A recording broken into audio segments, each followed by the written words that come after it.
No beaches, no tanks charging across open fields.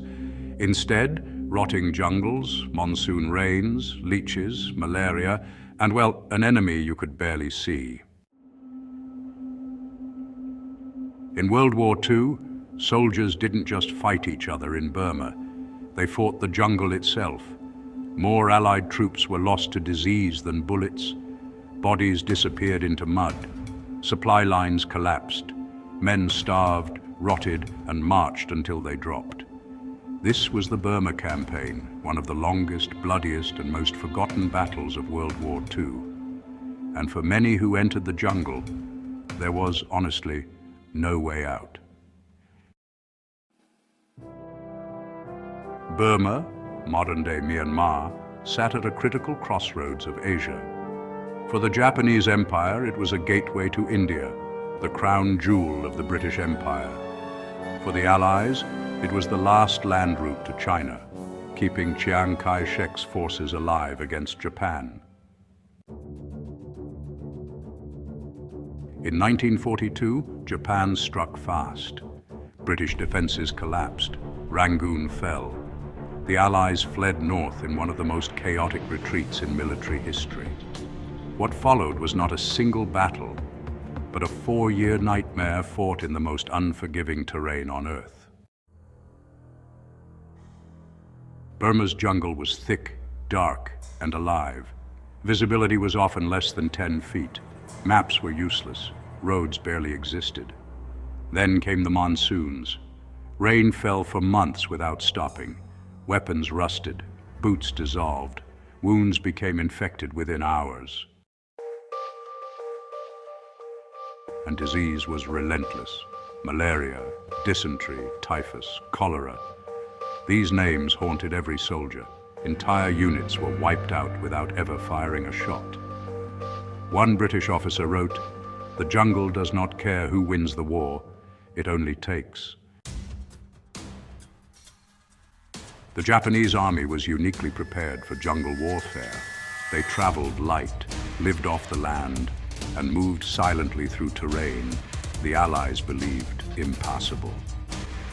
Japanese soldiers appeared behind enemy lines without warning, cutting supply routes, ambushing camps, vanishing back into the green. But their doctrine was merciless. Wounded soldiers were often abandoned. Surrender was dishonor. Starvation was accepted as duty.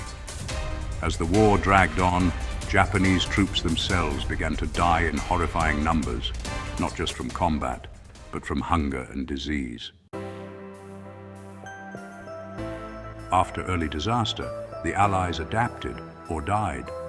British General William Slim transformed the campaign. Instead of retreating, Allied forces learned to hold their ground, even when surrounded. Air supply became the difference between life and death. Food, ammo, and medicine were dropped into jungle clearings by parachute. New jungle-trained units emerged. British and Indian divisions, African troops, Chinese forces, and American Merrill's marauders. They marched for months, carried everything on their backs, and fought battles where evacuation was impossible. Victory came not from speed, but endurance. In 1944, Japan launched its final gamble, an invasion of India itself. At Imphal and Kohima, Japanese forces surrounded Allied troops in the mountains. The fighting was savage, often hand-to-hand, sometimes across tennis courts and trenches just yards apart. Japanese soldiers starved as supply lines collapsed. Bodies piled in the jungle. By the time the offensive ended, Japan had lost over 50,000 men. It was, honestly, the beginning of the end. In 1945, Allied forces pushed south, village by village, river by river, through land still soaked with death.